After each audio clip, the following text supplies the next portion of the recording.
Hi friends, இந்த வீடியோவில் என்ன பார்க்க போகிறோம் அப்படின்னா, மத்திய அரசு திட்டங்கள் 2025 டு 26ல் தொடங்கப்பட்ட முக்கியமான திட்டங்கள் என்னென்ன அப்படிங்கிறது தான் இந்த வீடியோவில் பார்க்க போகிறோம். ஸோ முதல்ல பார்த்தீங்க அப்படின்னா, ஹெச்பிவி வேக்சினேஷன் ப்ரோக்ராம், கருப்பை வாய் புற்றுநோய் தடுப்பூசி இயக்கம் பிப்ரவரி 28, 2026ல் பிரதமர் மோடி அவர்கள் வந்து ராஜஸ்தான் அஜ்மர் பகுதியில் தொடங்கி வச்சார். அதாவது 14 வயது சிறுமிகளுக்கு ஹியூமன் பேப்பிலோமா வைரஸ் வேக்சின் வந்து கொடுக்கறது, இலவசமாக வந்து தடுப்பூசி போடுறது, கருப்பை புற்றுநோயை தடுக்கக்கூடிய தடுப்பூசி இது.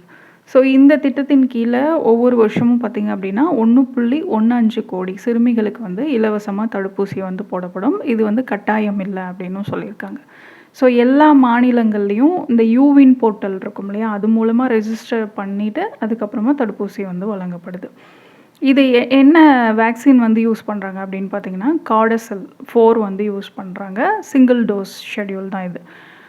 இதே தான் தமிழ்நாட்டில் ஜனவரி 27, 2026ல் முதல்வர் வந்து தொடங்கி வச்சுருந்தார். 36 கோடி ரூபாய் இதுக்காக நிதி ஒதுக்கியிருந்தாங்க தமிழ்நாட்டில். ஜனவரியில் ஓப்பன் பண்ணாங்க. இப்போது நாடு தழுவிய இந்த கருப்பை புற்றுநோய் தடுப்பூசி இயக்கம் பார்த்திங்க அப்படின்னா பிப்ரவரி 28, 2026ல் தொடங்கப்பட்டிருக்கு. அடுத்ததாக பிஎம் ரகத் ஸ்கீம். இது என்ன ஸ்கீம் அப்படின்னு பார்த்தீங்கன்னா, இப்போ தமிழ்நாட்டில் இன்னுயிர் காப்போம் திட்டம் இருக்கு இல்லையா, சாலை விபத்துனால பாதிக்கப்பட்டவங்களுக்கு உடனடியாக மருத்துவ உதவி வழங்குறது. ஸோ அதே ஸ்கீம் தான் இப்போ மத்திய அரசு வந்து பிஎம் ரகத் அப்படின்ற பெயரில் ஸ்டார்ட் பண்ணியிருக்காங்க. So prime minister's road accident victims hospitalisation and assured treatment அப்படிங்கிறது அதுக்கான எக்ஸ்பேன்ஷன்.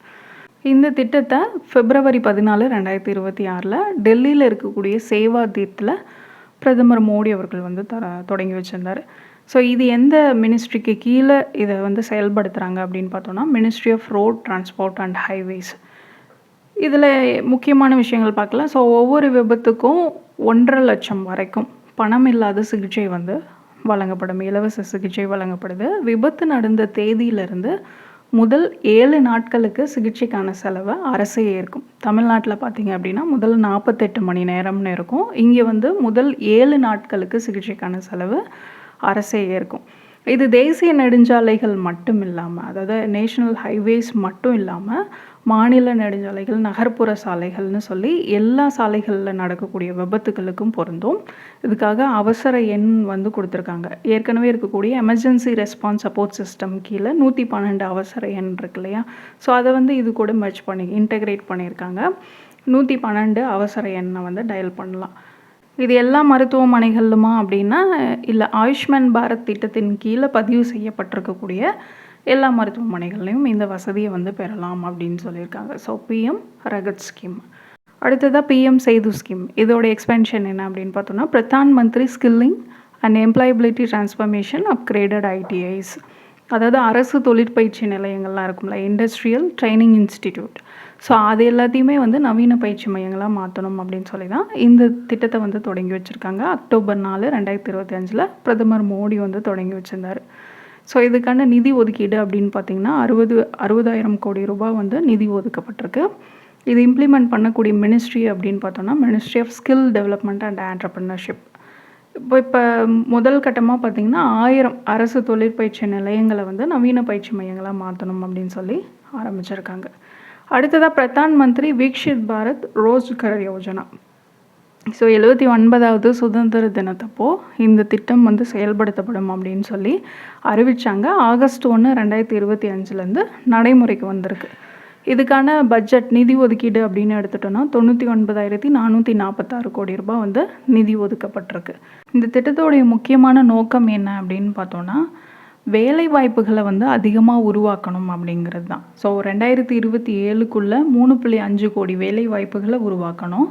முதல் முறையாக வேலைக்கு சேர்றவங்களுக்கும் அவங்களே வேலைக்கு எடுக்கிற முதலாளிகளுக்கும் ஊக்கத்தொகை வழங்கணும் அப்படின்னு சொல்லி டார்கெட் ஃபிக்ஸ் பண்ணியிருக்காங்க. ஸோ இதுக்காக 2ஆக பிரிச்சிருக்காங்க. பகுதி ஏ அப்படின்னு பார்த்தோன்னா, முதல் முறை ஊழியர்கள், இபிஎஃப்ஓவில் பதிவு செய்யப்பட்ட நிறுவனங்கள் இருக்கு இல்லையா, அதுக்கு முதல் முறையாக வேலைக்கு போகிற இளைஞர்களுக்கு ஊக்கத்தொகையாக 2 தவணைகளாக மொத்தம் 15,000 வரைக்கும் நிதி உதவி வந்து கொடுக்கப்படுது.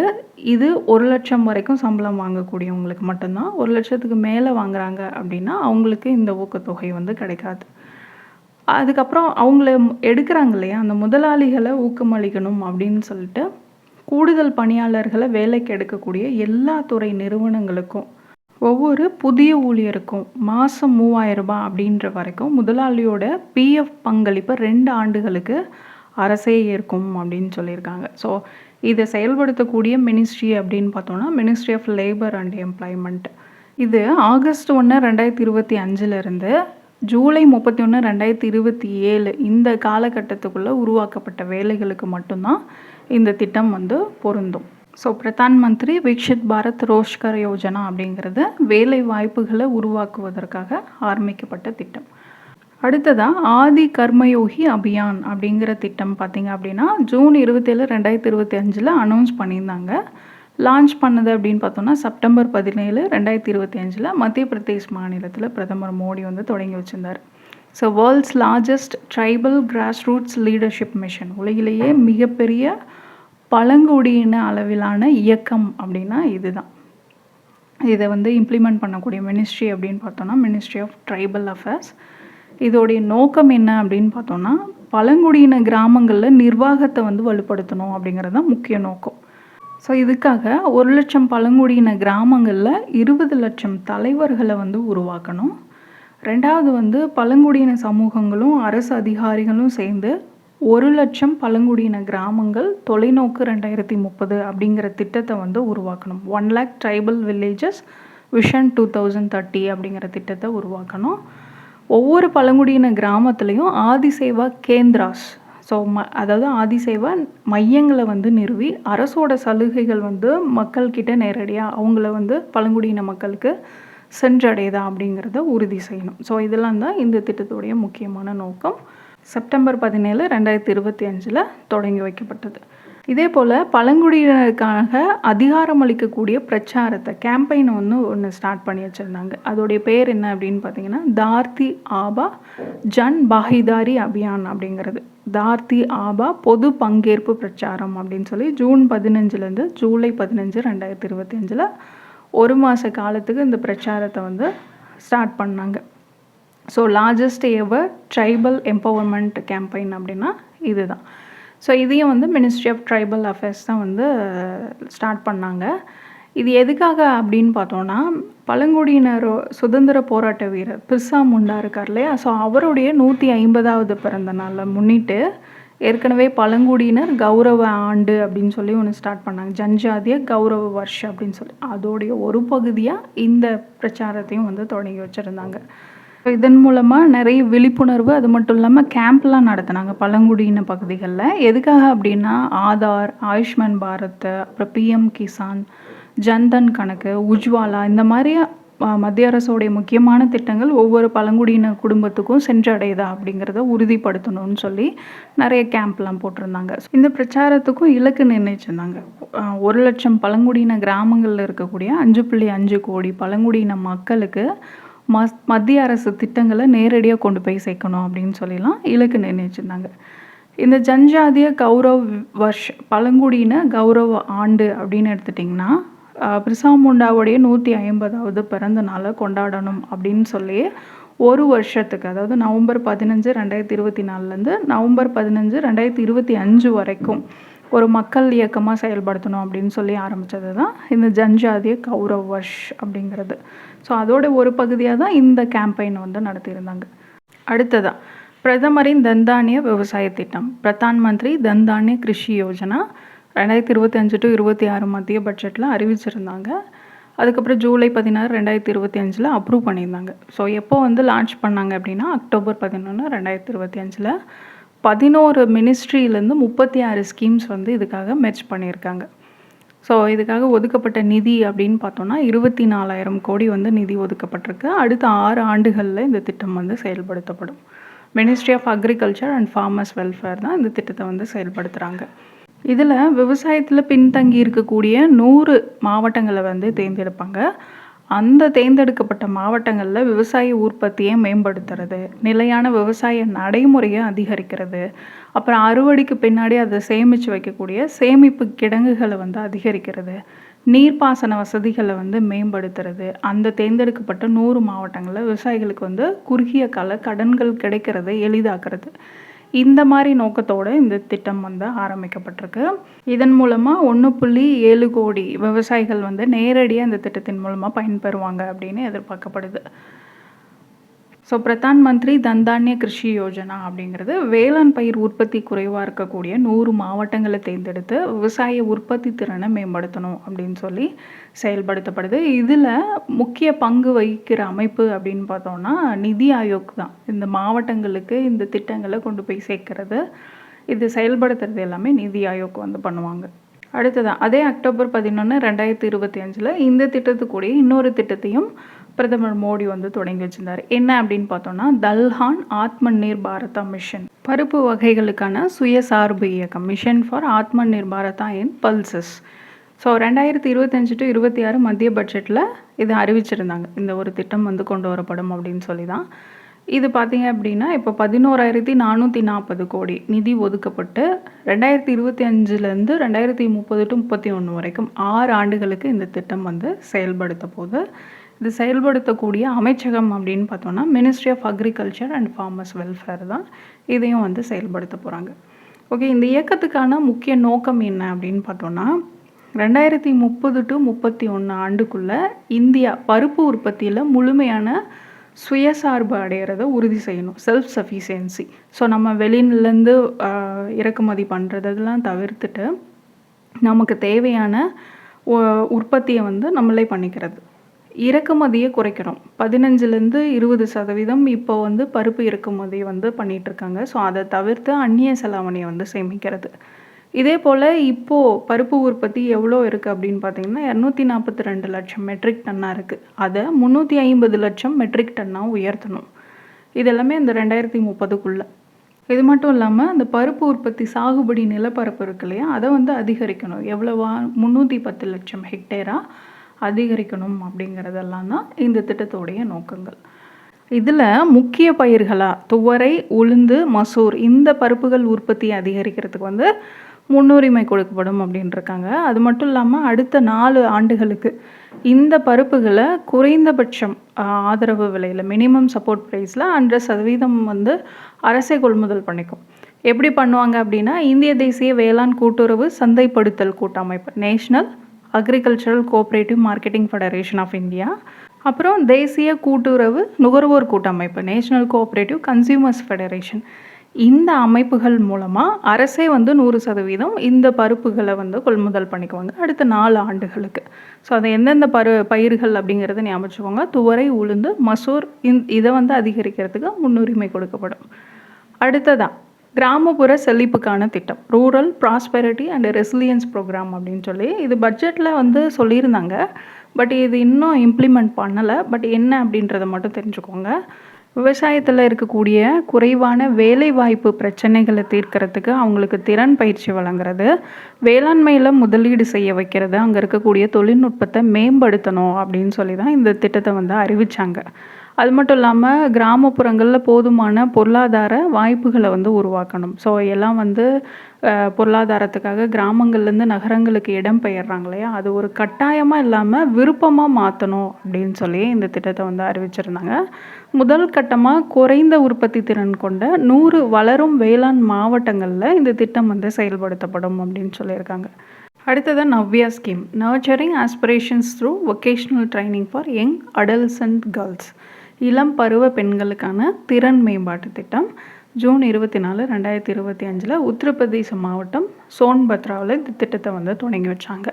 ஸோ 2 மினிஸ்ட்ரி வந்து இந்த திட்டத்தை செயல்படுத்துகிறாங்க. Ministry of skill development and entrepreneurship, ministry of women and child development, 2 அமைச்சகமும் சேர்ந்து தான் இந்த திட்டத்தை வந்து செயல்படுத்துகிறாங்க. முதல் கட்டமாக 19 மாநிலங்களில் இருக்கக்கூடிய 27 மாவட்டங்களில் இந்த திட்டம் வந்து செயல்படுத்தப்படுது. இந்த திட்டத்தோடைய நோக்கங்கள் அப்படின்னு பார்த்தோன்னா 16-18 வயசு உடைய பெண்களுக்கு வந்து தொழிற்பயிற்சி வழங்குறது. ஒன்று அவங்கள தொழில் முனைவோராக்கணும், இல்லை அப்படின்னா வேலைக்கு தகுதியானவர்களாக மாற்றணும். அப்புறம் இப்போது இருக்கக்கூடிய புதிய துறைகள் டிஜிட்டல் மார்க்கெட்டிங், சைபர் செக்யூரிட்டி, அப்புறம் ஏஐ, இதிலெல்லாம் வந்து அவங்களுக்கு பயிற்சி அளிக்கிறது அப்படின்னு சொல்லி தான் இந்த திட்டத்தை வந்து ஸ்டார்ட் பண்ணியிருக்காங்க. தகுதியுடைய பெண்கள் அப்படின்னா 16-18 வயசுடைய பெண்களாக இருக்கணும். அவங்க குறைந்தபட்சம் 10வது வந்து முடிச்சிருக்கணும். ஸோ அப்படி இருக்கிற பெண்கள் மட்டும்தான் இந்த திட்டத்துக்கு வந்து தகுதியானவர்கள். இது ஏற்கனவே இருக்கக்கூடிய பிரதமரின் கௌசல் விகாஸ் யோஜனா, அப்புறம் விஸ்வகர்மா யோஜனா இதோட சேர்ந்து இந்த திட்டம் வந்து செயல்படுத்தப்படுது. நம்ம முன்ன பார்த்தோம் இல்லையா, 19 மாநிலங்களில் 27 மாவட்டங்களில் இந்த திட்டம் வந்து செயல்படுத்தப்படுதுன்னு. தமிழ்நாட்டை பொறுத்த வரைக்கும் விருதுநகரில் இந்த திட்டம் வந்து செயல்படுத்தப்படுது. ஸோ நவ்யா ஸ்கீம் கீழே வரக்கூடிய மாவட்டம் அப்படின்னா விருதுநகர். அடுத்ததான் பாரதிய பாஷா புஸ்தக் பரியோஜனா அப்படின்ற ஸ்கீமு. இது மினிஸ்ட்ரி ஆஃப் எஜுகேஷன் வந்து செயல்படுத்துகிறாங்க. ஸோ February 1, 2025 இந்த ஸ்கீமை வந்து லான்ச் பண்ணியிருந்தாங்க. இது என்ன அப்படின்னா 22 இந்திய மொழிகள், அங்கீகரிக்கப்பட்ட மொழிகள் இருக்கு இல்லையா, அதில் வந்து பள்ளி உயர்கல்வி மாணவர்களுக்கு வந்து டிஜிட்டலைஸ்ட் புக்ஸை வந்து கொடுக்கணும். டிஜிட்டல் பாட புத்தகங்களை வழங்குறது தான் இந்த திட்டத்தோடைய முக்கியமான நோக்கம். ஏற்கனவே ஒரு ஸ்கீம் இருக்குது, அஷ்மிதா அப்படின்னு சொல்லிட்டு, ஆகுமெண்டிங் study materials in Indian languages through translation and academic writing அப்படின்னு சொல்லி. இதோடு சேர்த்து தான் பாரதிய பாஷா புஸ்தக் பரியோஜனா திட்டம் வந்து செயல்படுத்தப்படுது. இந்த அஷ்மிதா திட்டம் என்ன அப்படின்னு பார்த்தீங்கன்னா, எஜுகேஷன் மினிஸ்ட்ரியும் யூஜிசியும் சேர்ந்து தொடங்கின திட்டம் இது. அதாவது அடுத்த 5 ஆண்டுகளில் அரசியலமைப்போட 8வது அட்டவணையில் அங்கீகரிக்கப்பட்ட மொழிகளாக 22 மொழிகள் இருக்கு இல்லையா, அந்த மொழிகளில் 1000 புத்தகங்கள், அதாவது கலை, அறிவியல், வணிகம், தொழில்நுட்பம் இந்த பாடப்பிரிவுகளில் இருக்கக்கூடிய பாடப்புத்தகங்கள் 1000 புத்தகங்கள் அப்படின்ற வீதத்தில் மொத்தம் 22,000 புத்தகங்களை உருவாக்கணும் அப்படின்னு சொல்லி இந்த அஷ்மிதா திட்டத்தை வந்து கொண்டு வந்தாங்க. ஸோ அதுதான் இப்போ வந்து பாரதிய பாஷா புஸ்தக் பரியோஜனாவில் வந்து டிஜிட்டலைஸ்டு, இது வந்து பள்ளி உயர்கல்வி மாணவர்களுக்கு வந்து 22 இந்திய மொழிகளில் டிஜிட்டல் பாட புத்தகங்களை வழங்கணும் அப்படின்னு சொல்லி ஆரம்பிச்சிருக்காங்க. இதுக்காக பார்த்தீங்க அப்படின்னா அணுவாதினி அப்படின்ற ஆர்டிஃபிஷியல் இன்டெலிஜென்ஸ் ஏஏ வந்து பயன்படுத்தப்படும் அப்படின்ட்டுருக்காங்க. நேஷ்னல் எஜுகேஷன் பாலிசி NEP 2020, அதாவது தேசிய கல்விக் கொள்கை 2020 படி தான் இந்த திட்டம் வந்து உருவாக்கப்பட்டிருக்கு. அடுத்ததான் பிரதம மந்திரி கிராம சாலைகள் மேம்பாட்டு திட்டம், பிரதான் மந்திரி கிராம் சதக் யோஜனா. இது 2000வது வருஷம் டிசம்பர் 25 லான்ச் பண்ணாங்க. எதுக்காக இப்போ பார்க்குறோம் அப்படின்னா, இந்த திட்டத்தோடைய 4வது கட்டம் ஃபேஸ் 4 வந்து இப்போ மத்திய அமைச்சரவை வந்து ஒப்புதல் அளிச்சிருந்தாங்க. அதனால் பார்க்குறோம், மினிஸ்ட்ரி ஆஃப் ரூரல் டெவலப்மெண்ட்டு தான் இதை இம்ப்ளிமெண்ட் பண்ணிட்டு வராங்க. ஸோ சாலை வசதி இல்லாத கிராமப்புற குடியிருப்புகளுக்கு வந்து அனைத்து பருவ காலங்கள்லையும் பயன்படுத்தக்கூடிய தரமான சாலைகளை வந்து அமைச்சு கொடுக்கணும். ஏற்கனவே கிராம சாலைகள் இருக்குது அப்படின்னா அதை முறையாக பராமரிக்கணும். ஸோ அதுக்காக ஆரம்பிக்கப்பட்ட திட்டம் தான் பிரதம மந்திரி கிராம சாலைகள் மேம்பாட்டு திட்டம். இப்போ ஃபேஸ் 4 கொண்டு வந்திருக்காங்களே, அது 2024 to 25லேருந்து 2028 to 29 நிதியாண்டு வரைக்கும் செயல்படுத்தப்படும்.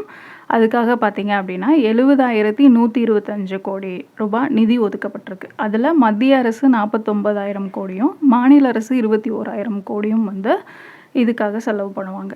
ஸோ இலக்கு எவ்வளோ நிர்ணயிக்கப்பட்டிருக்கு அப்படின்னா 62,500 கிலோமீட்டர் நீளம் இருக்கக்கூடிய புதிய சாலைகளை அமைக்கணும்.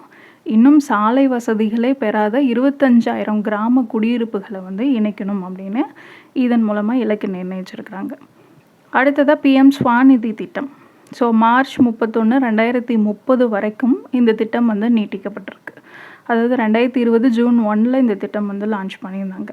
ஸோ இதை தான் மார்ச் 31, 2030 வரைக்கும் எக்ஸ்டெண்ட் பண்ணியிருக்காங்க. So PM street வெண்டாஸ் Atma Nirbhar நிதி அப்படிங்கிறது தான் PM ஸ்வாநிதி அப்படிங்கிறது.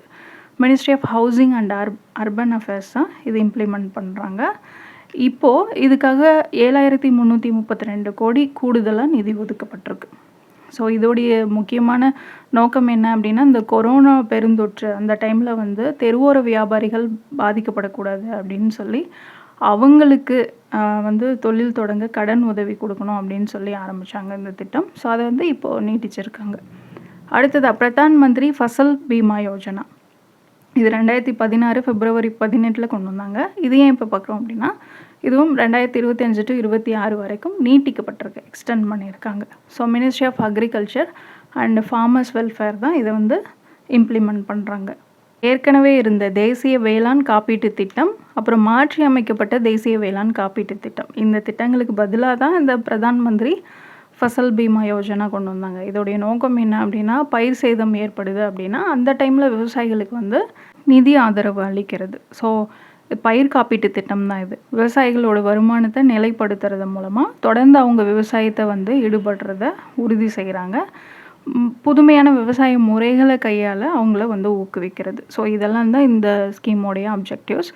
இப்போது 2016லேருந்து இது வரைக்கும் பார்த்திங்க அப்படின்னா 78 கோடிக்கும் அதிகமான விண்ணப்பங்கள் வந்து காப்பீடு செய்யப்பட்டிருக்கு. இதனால் 1.83 லட்சம் கோடி ரூபாய் விவசாயிகளுக்கு வந்து இழப்பீடாக வழங்கப்பட்டிருக்கு அப்படின்னு சொல்லியிருக்காங்க. அடுத்ததாக மறுசீரமைக்கப்பட்ட வானிலை அடிப்படையிலான பயிர் காப்பீட்டு திட்டம், restructured weather based crop insurance scheme. So இதுவும் வந்து 2025 to 26 வரைக்கும் நீட்டிக்கப்பட்டிருக்கு. இதுவும் February 18, 2016 கொண்டு வந்த திட்டம் தான். இதுவும் பயிர் காப்பீட்டு திட்டம் தான். மழைப்பொழிவு, வெப்பநிலை, ஈரப்பதம் இந்த மாதிரி வானிலை மாறுபாடுகள் காரணமாக பயிர் சேதம் ஏற்படும் போது நிதி இழப்பை வந்து ஈடுகட்டணும் அப்படின்னு சொல்லி விவசாயிகளுக்கு உதவுறதுக்கான காப்பீட்டு திட்டம் இது. ஸோ அதுக்கும் இதுக்கும் என்ன டிஃப்ரென்ஸ் அப்படின்னா, அது வந்து மகசூல் பேஸ்டு. ஸோ ஸ்டார்டிங்கில் எவ்வளோ இருந்தது, அதுக்கப்புறமா எவ்வளோ கிடச்சிருக்கு அப்படிங்கிறது, இல்லை சேமிப்புக்கு அப்புறமான மகசூல் இழப்பு. ஸோ இதுக்காக கொண்டு வந்தது தான் ஃபசல் பீமா யோஜனா. இது வந்து பயிர் சேதத்துக்காக முற்றிலுமாக வந்து வானிலை மாறுபாடுகள்னால ஃபுல்லாகவே அழிஞ்சிருது அப்படிங்கிற பட்சத்தில் கொடுக்கணும் அப்படின்னு சொல்லி கொண்டு வந்தாங்க. இப்போ இந்த 2 திட்டத்துக்கும் சேர்த்து மொத்தமாக 69,515 கோடி ரூபா வந்து நிதி ஒதுக்கப்பட்டிருக்கு. அடுத்ததாக பாரதி இனிஷியேட்டிவ். ஸோ இது வந்து September 2, 2025 கொண்டு வந்தாங்க. Ministry of commerce and industry தான் இந்த திட்டத்தை வந்து கொண்டு வந்தது. ஸோ இந்த பாரதி அப்படிங்கிறதுக்கான எக்ஸ்பென்ஷன் பார்த்திங்க அப்படின்னா, Bharat's hub for agritech resilience advancement and incubation for export enablement அப்படிங்கிறது தான். ஸோ இதை மத்திய வர்த்தகம் தொழில்துறை அமைச்சகத்தின் கீழே இயங்கக்கூடிய அப்பீடா, agricultural processed food products and export development authority தான் இந்த திட்டத்தை வந்து தொடங்கியிருக்கிறாங்க. இதோடைய நோக்கம் என்ன அப்படின்னு பார்த்தோன்னா, 100 வேளாண் உணவு அப்புறம் அக்ரிடெக் ஸ்டார்ட் அப்களை ஊக்குவிக்கணும், அவங்களுக்கு தேவையான பயிற்சிகளை வழங்கணும். 2030 ஆண்டுக்குள்ளே இந்தியாவுடைய வேளாண் ஏற்றுமதியை $50 பில்லியன் உயர்த்தணும் அப்படின்னு சொல்லி தான் இந்த திட்டத்தை கொண்டு வந்திருக்காங்க. ஸோ அக்ரி ஃபுட்டில் அக்ரிடெக் ஸ்டார்ட் அப்களை ஊக்குவிக்கணும் அப்படின்னு கொண்டு வந்து தான் இந்த பாரதி இனிஷியேட்டிவ், அப்பீடா அந்த அமைப்பு தான் வந்து இந்த திட்டத்தை செயல்படுத்துவாங்க. அடுத்ததாக MCAWM திட்டம், கட்டுப்பாட்டு பகுதி மேம்பாடு மற்றும் நீர் மேலாண்மையை நவீனமயமாக்குதல், modernisation of command area development and water management அப்படிங்கிறது. பிரதான் மந்திரி கிருஷி சிஞ்சாய் யோஜனா இருந்தது இல்லையா, அந்த திட்டத்தோடைய ஒரு துணை திட்டமாக இந்த திட்டத்தை வந்து ஸ்டார்ட் பண்ணியிருக்காங்க. 1600 கோடி ரூபாய் நிதி ஒதுக்கப்பட்டிருக்கு. எதுக்காக இந்த திட்டம் அப்படின்னு பார்த்தோன்னா, இந்தியாவில் இருக்கக்கூடிய நீர்ப்பாசன உள்கட்டமைப்புகளை நவீனப்படுத்தணும் அப்படின்னு தான். அதாவது பழைய பாசன கால்வாய்களை சீரமைக்கிறது, நிலங்களுக்கு சீராக நீர் கிடைக்கிறத உறுதி செய்கிறது, அப்புறம் ஒவ்வொரு சொட்டு நீரிலும் அதிக பயிர், மோர் கிராப் பெர் ட்ராப் அப்படின்ற இலக்கை அடையிறதுக்கு நீரை வீணாக்காமல் பயன்படுத்தக்கூடிய நவீன முறைகளை கையாளணும். டிஜிட்டல் கண்காணிப்பு, சென்சார், ஜிபிஎஸ் இந்த மாதிரி தொழில்நுட்பங்கள் மூலமாக நீர் விநியோகத்தை வந்து கண்காணிக்கணும். இதுக்காக கொண்டு வந்த திட்டம் தான் இது. அடுத்ததாக அதித்தி திட்டம். So assistance for deployment of energy efficient technologies in industrial establishments, MSMEக்காக கொண்டு வந்தாங்க. குறு சிறு நடுத்தர தொழில் நிறுவனங்கள் இருக்கு இல்லையா, அவங்க வந்து தூய்மையான ஆற்றல் திறன் மிகு தொழில்நுட்பங்களை வந்து பின்பற்றணும், அதை வந்து பயன்படுத்தணும் அப்படின்றதுக்காக கொண்டு வந்தது தான் இந்த அதித்தி திட்டம் அப்படிங்கிறது. July 15, 2025 union minister Manohar Lal Khattar தான் தொடங்கி வச்சுருந்தார். எந்த மினிஸ்ட்ரிக்கு கீழே வருது அப்படின்னு பார்த்தோன்னா, மினிஸ்ட்ரி ஆஃப் பவர். அதுக்கு கீழே செயல்படக்கூடிய ஒரு அமைப்பான பியூரோ ஆஃப் எனர்ஜி எஃபிஷியன்சி, ஆற்றல் திறன் மிகு வாரியத்தால் இந்த திட்டம் வந்து செயல்படுத்தப்படுது. இதுக்காக எவ்வளோ நிதி ஒதுக்கியிருந்தாங்க அப்படின்னு பார்த்தோன்னா, 1000 கோடி ரூபாய் வந்து நிதி ஒதுக்கப்பட்டிருந்தது. இதில் என்னென்ன கொடுக்கப்படும் அப்படின்னா, குறு சிறு நிறுவனங்களுக்கு வந்து அவங்க கொடுக்குறாங்களே கடனில், அதில் 5% வட்டி வந்து மானியமாக வழங்கப்படும். நடுத்தர நிறுவனங்களாக இந்த மீடியம் என்டர்பிரைசஸ்க்கு பார்த்திங்க அப்படின்னா 3% வட்டி மானியம் வந்து வழங்கப்படும். இதே போல் ஆற்றல் தணிக்கை, எனர்ஜி ஆடிட் பண்ணுறது, அப்புறம் புதுசாக ஏதாவது எந்திரங்களை வந்து வாங்கணும் அப்படின்னா இந்த மாதிரி தொழில்நுட்ப ஆதரவும் வழங்கப்படும், ப்ளஸ் அதுக்கு நிதி உதவியும் வந்து வழங்கப்படும். இலக்கு அப்படின்னு பார்த்தோன்னா, 14 முக்கிய உற்பத்தி துறைகளில் சுமார் 160 தொழில் தொகுப்புகளை, இண்டஸ்ட்ரியல் கிளஸ்டர்ஸை மேம்படுத்துறது தான் இந்த திட்டத்தோடைய இலக்காக இருக்குது. அடுத்ததாக merit scheme, multi disciplinary education and research improvement in technical education, தொழில்நுட்ப கல்வியில் பல்துறை கல்வி மற்றும் ஆராய்ச்சி மேம்பாட்டு திட்டம். ஸோ இதுக்கு பார்த்திங்க அப்படின்னா August 8, 2025 யூனியன் கேபினெட் வந்து அப்ரூவ் பண்ணியிருந்தாங்க. மினிஸ்ட்ரி ஆஃப் எஜுகேஷன் தான் வந்து இந்த திட்டத்தை வந்து செயல்படுத்துகிறாங்க. 2025 to 26 2029 to 30 வரையிலான 5 ஆண்டு கால திட்டம் இது. மொத்த பட்ஜெட் அப்படின்னு பார்த்தோம்னா 4200 கோடி. இதில் 2100 கோடி பார்த்திங்க உலக வங்கி கடன் உதவியோடு பெறப்படுது. மீதி வந்து மத்திய அரசு செயல்படுத்துகிறாங்க. தேசிய கல்விக் கொள்கை 2020 இருந்தது இல்லையா, அதோடு சேர்ந்து நாடு முழுக்க 275 தொழில்நுட்ப நிறுவனங்களில் கல்வியோட தரத்தை உயர்த்தணும், மாணவர்களுடைய வேலைவாய்ப்பு திறனை அதிகரிக்கணும் அப்படின்னு சொல்லி கொண்டு வந்த ஒரு மேம்பாட்டு திட்டம் தான் இந்த மெரிட் தொழில்நுட்ப கல்வியில் பல்துறை கல்வி ஆராய்ச்சி மேம்பாட்டு திட்டம் அப்படிங்கிறது. அடுத்தது ராஷ்ட்ரிய கோகுல் மிஷன். இது வந்து 2014 டிசம்பர்லேயே கொண்டு வந்துட்டாங்க. இது ஏன் இப்போ பார்க்குறோம் அப்படின்னு பார்த்தோம்னா, இதுக்காக கூடுதலாக வந்து 1000 கோடி ரூபாய் வந்து மத்திய அமைச்சரவை ஒதுக்கியிருக்காங்க. மார்ச் 19, 2025 கூடுதலாக 1000 கோடி ஒதுக்கி மொத்த பட்ஜெட் வந்து இப்போ 3400 கோடியாக உயர்த்தப்பட்டிருக்கு. ஸோ இது எதுக்காக அப்படின்னா, இந்தியாவில் இருக்கக்கூடிய நாட்டு மாடு எருமை இனங்கள்லாம் இருக்கு இல்லையா, அதை வந்து பாதுகாக்கணும், பால் உற்பத்தியை அதிகரிக்கணும் அப்படின்னு சொல்லி ஆரம்பித்த திட்டம் தான் ராஷ்ட்ரிய கோகுல் மிஷன் அப்படிங்கிறது. So ministry of fisheries, animal husbandry and dairying இவங்க தான் வந்து இது இம்ப்ளிமெண்ட் பண்ணிட்டு வராங்க. கூடுதலாக 1000 கோடி நிதி ஒதுக்கினதுனால இந்த திட்டத்தை இப்போ பார்க்குறோம். அடுத்ததாக நமோ ட்ரோன் திதி திட்டம். இது வந்து 2023 நவம்பர் 29 அப்ரூவ் பண்ணாங்க. அது லான்ச் பண்ணது அப்படின்னா மார்ச் 2024. ஸோ இது எதுக்காக இப்போ பார்க்குறோம் அப்படின்னா, 23 to 24 25 to 26 வரையிலான காலத்துக்கு 15000 ட்ரோன்கள் வந்து இந்த திட்டத்தின் மூலமாக வழங்கப்படும். இதுக்காக 1261 கோடி ரூபாய் நிதி ஒதுக்கப்பட்டிருக்கு. இது என்ன அப்படின்னு பார்த்தோன்னா, மகளிர் சுய உதவி குழுக்கள் இருக்கு இல்லையா, அவங்களுக்கு வந்து இந்த ட்ரோன்களை வந்து வழங்குறது, அவங்கள தொழில்நுட்ப வல்லுநர்களாக மாற்றுறது. இந்த ட்ரோன்கள் எதுக்காக அப்படின்னா, விவசாய நிலங்களில் வந்து திரவ உரங்கள், பூச்சிக்கொல்லிகளை, ஃபர்டிலைசர்ஸு, அப்புறம் பெஸ்டிசைட்ஸு இதெல்லாம் வந்து தெளிக்கிறதுக்கு இந்த ட்ரோன்களை வந்து பயன்படுத்துவாங்க. ஸோ நேரத்தையும் உழைப்பையும் வந்து மிச்சப்படுத்தணும் அப்படிங்கிறது தான். இதை வந்து department of agriculture, farmers welfare, department of rural development, department of fertilisers, ministry of civil aviation and ministry of women and child development இது எல்லாம் சேர்ந்து தான் இந்த திட்டத்தை வந்து செயல்படுத்துகிறாங்க. அடுத்ததாக ப்ராஜெக்ட் விஸ்டார். விஸ்டார் அப்படின்னா virtually integrated system to access agricultural resources. So IIT மெட்ராஸும் மினிஸ்ட்ரி ஆஃப் அக்ரிகல்ச்சரும் சேர்ந்து தான் இந்த ப்ராஜெக்ட் விஸ்டார் அப்படிங்கிறத செயல்படுத்த இருக்காங்க. ஸோ வேளாண் துறையில் இருக்கக்கூடிய 12000 ஸ்டார்ட் அப்புகள் பற்றின விவரங்களை ஒருங்கிணைச்சு அவங்களுக்கு தேவையான சந்தை வாய்ப்புகளை ஏற்படுத்துறது தான் இதோடைய முக்கியமான நோக்கம்.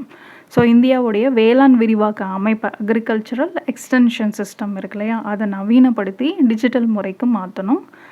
மத்திய அரசோடைய டிஜிட்டல் வேளாண் திட்டத்தின் கீழே இந்த திட்டம் வந்து செயல்படுத்தப்படுது. டிஜிட்டல் அக்ரிகல்ச்சர் மிஷன் இருக்கு இல்லையா, அதுக்கு கீழே இந்த திட்டம் வந்து செயல்படுத்தப்படும்.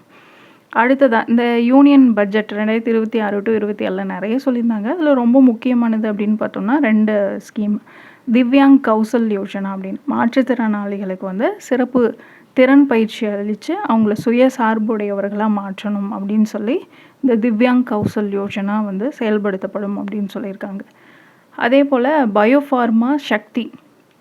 இப்போது நம்ம உயிரியல் மருந்துகள், தடுப்பூசி இதெல்லாம் பார்த்தோம்னா வெளியிலேருந்து தான் வாங்கிட்டுருக்கோம். ஸோ அதை உள்நாட்டிலே முழுக்க தயாரிக்கணும் அப்படின்னு சொல்லி பயோஃபார்மா சக்தி அப்படின்னு ஒரு திட்டம் செயல்படுத்தப்படும் சொல்லி 10,000 கோடி வந்து இந்த பட்ஜெட்டில் நிதி ஒதுக்கப்பட்டிருக்கு. ஸோ இவ்வளோ தான் ரொம்ப முக்கியமான மத்திய அரசு திட்டங்கள். அடுத்த ஒரு வீடியோவில் பார்க்கலாம். தேங்க்யூ.